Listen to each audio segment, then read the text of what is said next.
Bom dia, pessoal, tudo bem? Começando aqui mais uma gravação de um vídeo. Dessa vez aí, essa temporada tá sendo eu mesma na minha casa, né? Gravando com o meu celular. Então, se qualquer ruído suburbano, no último vídeo teve um ruído de maquita, né? Foi bem natural. Não vou dizer original, mas natural. E o vídeo de hoje vai seguir um pouquinho o mesmo roteiro do vídeo passado.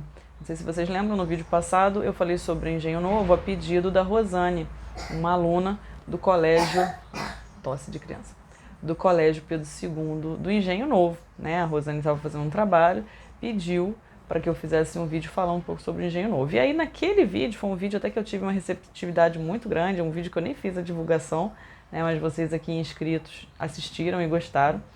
E um amigo meu, o Pablo Martins, comentou naquele vídeo pedindo informações sobre Vila Isabel. Eu não sou especialista nessa área rural, nessa antiga área rural do Rio de Janeiro, essa área suburbana, né? Porque tem muita gente que acha que Tijuca não é subúrbio. Enfim, não foi uma espacialidade que eu me dediquei nas minhas pesquisas acadêmicas, mas falar da freguesia de São Francisco Xavier do Engenho Velho é algo que soa muito naturalmente para mim, porque vários dos proprietários que eu trabalhei da freguesia rural de Inhaúma frequentavam ou já tinham tido alguma relação, terra, arrendamento, enfim, tinham parentes, moravam nessa área. Fora que a freguesia de São Francisco Xavier do Engenho Velho era coladinha com o Engenho Novo, que eu falei do último vídeo, né? E o Engenho Novo, até hoje, quando a gente consulta algumas historiografias, né, memorialistas da época, a gente fica com uma dúvida se o Engenho Novo realmente fazia parte da freguesia de São Francisco Xavier do Engenho Velho ou da freguesia rural de Inhaúma. Né? Como a gente tem vários problemas de jurisdição no Brasil colonial e no início do Império também, essas dúvidas sempre ficam um pouco presentes, a gente sempre busca um pouquinho mais de objetividade na história, né? Mesmo sabendo que é impossível ter essa total objetividade. E o Engenho Novo, que foi uma fazenda e depois também se tornou uma freguesia, como eu afirmei, ficava então na fronteira entre o Engenho Velho e Inhaúma. Pois bem, como é que começa a história de Vila Isabel? Eu não sei se vocês sabem, mas além do Noel Rosa, né, além do Martinho da Vila, além da questão do samba, que é muito forte, né, quando a gente fala de Vila Isabel, tem essa memória cultural do samba muito forte, marcada na história do bairro. Vila Isabel fez parte, né, da Sesmaria concedida aos jesuítas, que ficou conhecida depois como Sesmaria do Engenho Velho. E essa história é muito antiga, vem da fundação da cidade do Rio de Janeiro. Os jesuítas, né, a ordem religiosa dos jesuítas, ela foi um instrumento muito importante para a fundação da cidade do Rio. A gente sabe que o Rio de Janeiro ele chegou a ser conhecido por volta de 1535, mas a sua colonização, né, a sua ocupação efetiva só foi feita com a expulsão dos franceses em 1565. E os jesuítas eles foram importantes porque eles tinham vários aldeamentos indígenas e eles trouxeram esses indígenas para lutarem junto aos portugueses, Estácio de Sá, né, enfim, para fazer essa fundação da cidade, expulsar os franceses e fazer a fundação da cidade. Então já tem aí essa ligação. É muito comum no período do Antigo Regime, a coroa, esse é um traço comum mesmo, né, da Europa, do Antigo Regime Europeu, os laços de reciprocidade. Então a ordem religiosa ela está num patamar da sociedade, né, de uma sociedade estratificada, que é acima das pessoas livres, obviamente, essa ordem também tem alguns níveis, mas estaria ali junto mais ou menos com a nobreza, né, dentro de um antigo regime. E por ajudarem nessa fundação da cidade, por terem sido fundamentais, os jesuítas receberam como graça, né, como uma forma de reciprocidade, o seu trabalho, a coroa, a fundação da cidade do Rio de Janeiro, era um trabalho, né, em prol da coroa portuguesa, em prol da colonização. Eles receberam uma grande sesmaria no Rio de Janeiro. Então foram duas sesmarias demarcadas logo após a fundação da cidade. Essa fundação não foi só em 1565, tá, gente? A gente usa marcos, mas demorou mais uns 2 anos para expulsar efetivamente os franceses e tal. Mas foram duas sesmarias concedidas. Já expliquei no outro vídeo que era uma sesmaria, né? Uma concessão de terra feita pelo rei ou pelos seus representantes legais. Essa concessão dava o domínio direto, né, dessa propriedade, aqueles que teriam condições de cultivar essa terra, de fazer essa terra produzir, o que a gente hoje chama de função social da terra, tá? Então, com a fundação da cidade, foram demarcadas 2 sesmarias. Uma para a fundação da municipalidade, que seria conhecida como as freguesias urbanas do Rio de Janeiro, o que a gente chama hoje de centro da cidade, né? Aquela área central ali que vai até mais ou menos o Campo de Santana. E dali, distando 1,5 léguas de um ponto demarcado, que eu não vou lembrar agora, a Sesmaria dos Jesuítas, conhecida como Sesmaria do Iguaçu, que iria até a Tapera de Inhaúma. Olha Inhaúma aí, Inhaúma bem antigo também. Inhaúma é nome indígena, né, denominação indígena, para ave preta ou lama barrenta, enfim. E essa Sesmaria então era muito grande, pensa só. Saindo ali mais ou menos do centro da cidade, do Campo de Santana, indo até a Tapera de Inhaúma. A Tapera de Inhaúma fazia parte depois de uma jurisdição administrativa, que vai ser toda a área rural do Rio de Janeiro aí nessa fundação, que é a freguesia da Nossa Senhora da Apresentação do Irajá, tá? Inhaúma ainda não era freguesia. Já expliquei para vocês também que freguesia era uma jurisdição administrativa paroquial. Então a sede das freguesias eram as igrejas, as paróquias, por conta do padroado régio. Mas enfim, por que eu estou falando isso tudo? Né? Porque dentro dessas sesmarias gigantes, os jesuítas eles vão sempre pedir um pouquinho mais de terra, enfim, para os seus negócios. Naquela época era proibido mesclar comércio com atividades religiosas. Isso está nas ordenações filipinas, inclusive, era proibido. Porém, com a colonização, foram se abrindo alguns precedentes. E um padre, um bispo lá na Bahia falou assim, olha, para a gente manter as terras do colégio é necessário que a gente cultive e que a gente venda essa produção.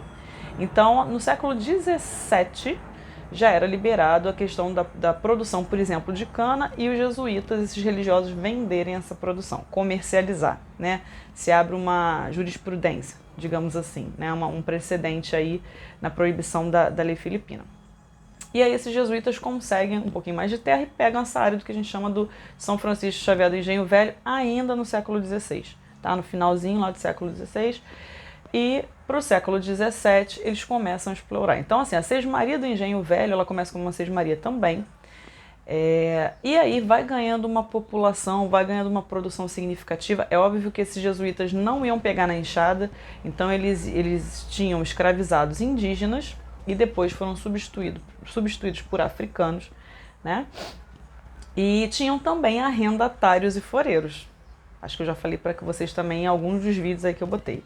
Os arrendatários, né, o arrendamento é uma espécie de aluguel, onde inclusive senhores, membros da elite ou pessoas importantes da cidade, era uma forma de ter acesso à terra, então eles arrendavam a terra das sesmarias dos jesuítas por um período de no máximo 10 anos e pagavam ali mensalmente ou de 3 em 3 meses, enfim, dependia do contrato, o valor da produção. Podia ser também uma parte da produção de cana, por exemplo. E o aforamento era uma concessão também, um domínio de uso, um direito de uso, né, também feito por contrato, mas ele durava uma vida inteira ou 3 vidas daquela pessoa, como se fosse um aluguel por 3 gerações, e também pagava um tributo a esses jesuítas. Isso era uma estratégia, tosse de criança de novo, isso era uma estratégia para que essa terra toda que os jesuítas tinham ganhado, ela fosse laborada, ela fosse trabalhada, né? Ao mesmo tempo que eles não perdiam o domínio sobre aquelas áreas, eles ganhavam um rendimento, né, em cima disso. É que nem você tem um apartamento hoje que está vazio e você não quer deixar ele vazio, você pode alugar esse apartamento, né? Ou você tem um prédio com salas comerciais, você acaba alugando salas comerciais, inclusive para grandes empresas. Então seria mais ou menos isso, tá? É uma analogia assim boba só para a gente poder entender. O Engenho Velho então começa aí nessa história. E a população ali no Engenho Velho ela fica tão grande, né, que ela se desmembra. O Engenho Velho ele sai da freguesia de Irajá ainda no século XVIII. Então se torna uma freguesia paroquial de São Francisco Xavier do Engenho Velho. Inclusive a paróquia, a igreja está lá até hoje, é uma igreja belíssima. Acredito eu que não seja da época, obviamente, mas é uma igreja muito bonita e muito significativa, né, para a história local. E aí, deixa eu tentar lembrar aqui. Bem, e Vila Isabel, né? Vamos especificar mais ainda. Eu vou e volto, a pessoa aqui tem um pouco de déficit de atenção, talvez. É interessante falar uma coisa, para até fazer uma ligação com o vídeo anterior do Engenho Novo. Tem indícios de que Manuel Araújo Gomes foi arrendatário nas terras dos jesuítas. Tá? Manuel Araújo Gomes, ele foi um dos compradores da fazenda jesuíta do Engenho Novo. Lembra que eu falei no vídeo passado? Para ampliarem as suas lavouras, depois de ter o engenho velho, os jesuítas pedem um engenho novo. Há indícios de que as terras estavam ficando meio cansadas, e aí eles pediram a concessão do engenho novo, que eu falei do último vídeo, e que ficava ao lado. É só você fazer uma comparação. Se você está aqui, por exemplo, no Jacaré, no Caxambi, aí pega o Jacaré, atravessa o Noel Rosa, a gente está onde? Em Vila Isabel. Já seria, a gente sairia do engenho novo para o engenho velho. Então é muito pertinho, tá? É fronteira mesmo. Então há indício o que mostra que Manuel Araújo Gomes provavelmente já conhecia, já fazia parte desse relacionamento agrícola junto com os inacianos, e quando essas terras foram levadas a leilão, as terras do Engenho Novo, ele em sociedade comprou com Manuel Joaquim da Silva e Castro. Tá? Isso aí foi do vídeo anterior. Então só para vocês perceberem como esses homens dessa época são homens que estão ali andando, trafegando na cidade. Não é porque eles têm terras numa freguesia, numa região, que eles não tivessem negócios ou relações com outras regiões. Isso no século XVIII, o Engenho Novo, com a expulsão dos jesuítas, ele é também levado a leilão, só que ao contrário do Engenho Novo não, perdão, o Engenho Velho também é levado a leilão, assim como o Engenho Novo, só que ao contrário do Novo, que foi vendido por esses dois sócios, o Engenho Velho ele foi vendido para vários foreiros. E é interessante que os estudos da Márcia Mantino mostram que não existia só a plantação de cana-de-açúcar, né? Aquela velha história que a gente acha que o Rio de Janeiro só plantou cana, depois só plantou café. Não, no próprio Engenho Velho tinha plantações de frutas, né, tudo mais, até por conta do contexto também da mineração. Durante boa parte aí do século XVIII, o Rio de Janeiro fornecia gêneros agrícolas voltados para alimentação para a área de Minas e também para o centro urbano do Rio de Janeiro. Então ninguém plantava só cana, porque ninguém vai comer cana o dia inteiro. Também tinham outros gêneros alimentícios, tá? E aí o engenho novo é partilhado e vendido para vários foreiros depois. Mas no século XIX, o que interessa a gente é uma denominada Fazenda do Macaco, né? Era esse nome. A Fazenda do Macaco ficava justamente onde hoje é o bairro de Vila Isabel. E essa Fazenda do Macaco ela chegou a pertencer à rainha Dona Amélia, que foi a segunda imperatriz, né? A segunda esposa de Pedro I. Mas logo depois eles voltam lá para Portugal e essa fazenda ela fica provavelmente para a Fazenda Real, ela vai passando. Eu cheguei a ler algumas coisas dizendo, tosse de criança de novo, dizendo que essa propriedade, ela começa a ter ocupações, né? Eu não entendi muito bem como são essas ocupações, eu teria que realmente analisar a fonte, mas é lá no final do século XIX que um proprietário, né, com características de empresário, que é muito comum também na história colonial e imperial do Brasil, um empresário chamado João Batista de Viana Drummond, também conhecido na história como Barão de Drummond, ele tinha amizade com Pedro II e ele se interessa por essas terras da Fazenda do Macaco. E ele compra. E compra já com um pensamento assim, já meio empresarial. Lá na freguesia de Inhaúma, eu cheguei a falar isso nas minhas pesquisas, em alguns vídeos, né, com a chegada da abertura, por exemplo, da estrada de ferro, de duas estações da estrada de ferro Pedro II. Uma no Engenho Novo, que ficou conhecida como Venda Grande, e uma em Cascadura. Isso mobilizou, isso mudou muito, valorizou as terras no entorno, né? E olha que o trem não foi criado para levar pessoas, o trem foi criado para melhorar o transporte de gêneros agrícolas também, especificamente o café. Mas isso valorizou, isso fez com que vários proprietários ali do entorno fossem abrindo ruas, fossem vendendo sítios, né, pedaços menores, não sesmarias e fazendas, mas sítios, para pessoas interessadas. Até porque o Rio de Janeiro foi aumentando a sua população gradativamente no século XIX e com muita intensidade no início do século XX. O Barão de Drummond, ele enxerga ali um empreendimento imobiliário, digamos assim, naquela área da Fazenda do Macaco. E ele tinha várias sociedades, ele tinha ações, por exemplo, justamente da Companhia de Ferro Pedro II. Ele abre uma empresa de bondes elétricos, e isso é muito interessante porque tem uma postagem lá no Engenho de Histórias que eu fiz, falando inclusive sobre a dissertação da Elaina, feita na PUC. A Elaina trabalhou ali o engenho de dentro. E há uma charge do Agostini falando justamente de alguns conflitos entre viagens de passageiros de trem, que o governo queria diminuir, para incentivar a questão dos bondes do carril Vila Isabel. E quem era um dos donos do carril Vila Isabel? O Barão de Drummond. Então, os bondes eles entram nessa época como uma forma de fazer integração com esse trem que também passa a carregar passageiros a cada vez mais, né, com cada vez mais viagens. Então, esse homem, esse Barão de Drummond, ele já tinha esse empreendimento do carril Vila Isabel. Ele entra numa sociedade de arquitetura, digamos assim, não lembro o nome exatamente, mas ele cria uma companhia, uma sociedade para a construção, a abertura do bairro Vila Isabel, né, com ruas planejadas e a venda de lotes. E ele tem uma outra ideia. Ele fala para o Pedro II que ele quer abrir um zoológico.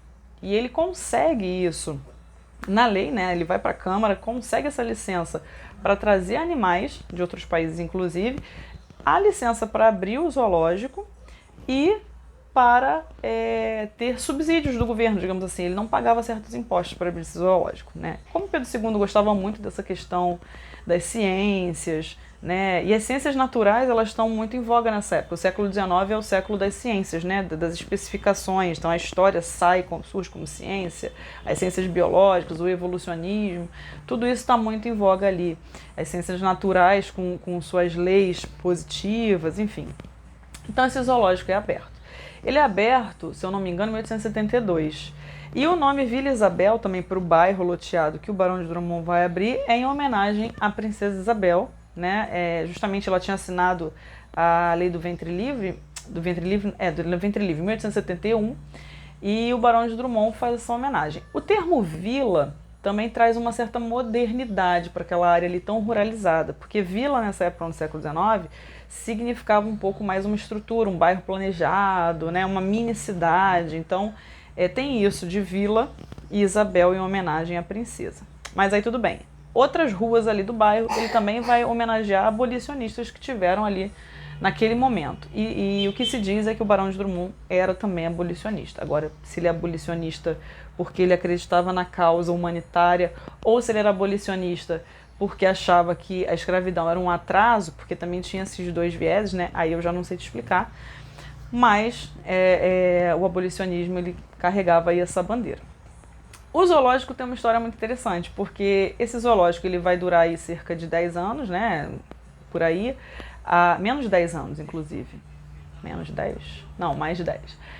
A República ela vai ser proclamada e aí todo aquele pessoal que era amigo do Império vai ficar um pouquinho prejudicado, tá? Tem um livro, inclusive, a biografia do Lima Barreto, feito pela Lilia Schwartz. A Lilia fala um pouco disso, do pai do Lima Barreto, que trabalhava numa tipografia de membros da elite que defendiam a monarquia e que com a República essa tipografia se acaba, o pai do Lima perde o emprego. Então isso era muito comum. Aconteceu também um pouco isso com o Barão de Drummond, né? Obviamente, o cara era um empresário, ele não ia falir, mas ele perdeu aquela isenção de impostos, por exemplo, do seu zoológico. E aí ele precisava de uma maneira para poder sustentar o zoológico. O zoológico que não tinha só exposição de animais, tinham outras exposições, tinha um restaurante interno, enfim, tinham outras atrações internas. Foi o primeiro zoológico, se não me engano, da América Latina, acredito eu. Mas depois ele foi transferido para a Quinta da Boa Vista, onde a gente conhece, né? E aí, qual a ideia que ele tem? No Brasil, colônia, e no Império, inclusive, no Império, depois da chegada da corte, era muito comum abrir loteria. Mas não era loteria tipo a Mega Sena que a gente faz hoje. Eram loterias pequenas, né, que empresários ou que a própria Câmara Municipal abria para manutenção da cidade. Então era muito comum. E aí um dia um colega chegou para ele e falou: ué, Drummond, por que você não abre uma loteria e imita um pouco a bilheteria que tem eu acho que é no Zoológico dos Estados Unidos, se eu não me engano, que era a loteria das flores, né? E você tem um zoológico, você pode abrir a loteria dos bichos. E aí ele vai lá, mais uma vez, ele vai para a Câmara Municipal, ele fala dessa necessidade da manutenção e pede essa abertura de loteria, que também é concedida. Como funcionava essa loteria? A pessoa ia ao zoológico, ia de bonde, do carril Vila Isabel, né, era transportado por um bonde da sua própria empresa, digamos assim, chegava lá, comprava o bilhete de entrada. Esse bilhete tinha o desenho de um animal. Era um sorteio, né? Então você entrava lá, sei lá, tinha um macaco, tem um jacaré, né? Enfim, eram cerca de 25 animais, se eu não me engano. Eu não sou jogadora do bicho, então hoje em dia eu fico meio... Enfim, não sei te dizer. Mas era assim, né? A pessoa comprava o bilhete e tinha a figura do animal. E de manhã cedo eles botavam o animal escolhido, sorteado, num poste de 3 metros de altura e ele ficava tampado. Aquela imagem só descia às 5 da tarde. Então as pessoas que chegavam lá e tinham aquele, por exemplo, 5 da tarde descia a imagem, é uma arara. E todo mundo, não é arara, né? Nem tem, é a cobra. É a cobra. Aí todas as pessoas que tinham a cobra ganhavam um prêmio de 20 mil réis, se eu não me engano. O bilhete custava 2 mil réis, a pessoa ganhava 20 mil. E essa loteria ficou bem popular. Então foi uma maneira que ele teve, que ele criou, né? Ele criou o jogo do bicho, digamos assim, no Rio de Janeiro, para poder sustentar, né? Atrair mais pessoas e sustentar esse zoológico, tá? O jogo do bicho, obviamente, mudou um pouco, né? Saiu, dizem que o Barão de Drummond, depois ele tomou conhecimento de como ficou, a coisa se ampliou e ele fala que aquela não era a intenção dele. Mas é interessante saber disso, né? Que o jogo do bicho surge no Rio de Janeiro por conta do primeiro zoológico e empreendimento do Barão de Drummond. Esse antigo zoológico, hoje em dia, é um parque, né, que fica lá em Vila Isabel, chamado Recanto do Trovador, que já ficou abandonado, volta e meia tem algumas reformas da prefeitura, mas ele ainda existe. E em homenagem ao Barão de Drummond tem uma praça bem na frente do colégio, o Convento Nossa Senhora da Ajuda, aquele prédio bonito também, ali antigo, aquela praça redonda é em homenagem ao Barão de Drummond. Então é isso, assim, eu só queria trazer um pouquinho da história de Vila Isabel, espero que eu tenha atingido o meu objetivo, que o meu amigo fique feliz e que vocês também fiquem por aí. Uma outra curiosidade assim de ligação, né, das minhas pesquisas em Inhaúma com essa área de São Francisco Xavier por exemplo, o Guilherme Maxwell, né, o Guilherme Maxwell lá de Bom Sucesso, que vai ser também um empreendedor tal qual o Barão de Drummond. No século XX, o Guilherme Maxwell ele consegue lá na justiça ser dono da Fazenda Bom Sucesso e ele vai lotear toda essa fazenda, abrir ruas também, chamar de Praça das Nações em homenagem aos aliados. Eu vou terminar porque o carro do ovo está chegando aqui, a gente está no subúrbio, né? E o Guilherme Maxwell é parente também dos Maxwell e do Gonzaga Bastos lá de Vila Isabel. E também um proprietário famoso ali no Engenho de Dentro, que era o Francisco Padilha, Dr. Francisco Padilha. Ele foi juiz de paz na freguesia de São Francisco Xavier. Então ele morava lá, né, mas tinha essas terras do Engenho de Dentro, porque nas minhas pesquisas já mostrei a vocês, né, que a sogra dele era filha do comprador do Engenho Novo, que foi o Manuel Joaquim da Silva Castro. Então tem toda essa ligação, provavelmente eles também tinham terras nessa área do Engenho Velho e lá ele foi juiz de paz. É isso, gente. Termino por aqui. Até o próximo vídeo. Perdoem os cortes, os barulhos, interrupções. A gente está no subúrbio, gravando na casa de uma mãe professora. E é isso. Um grande beijo para todo mundo e até o próximo.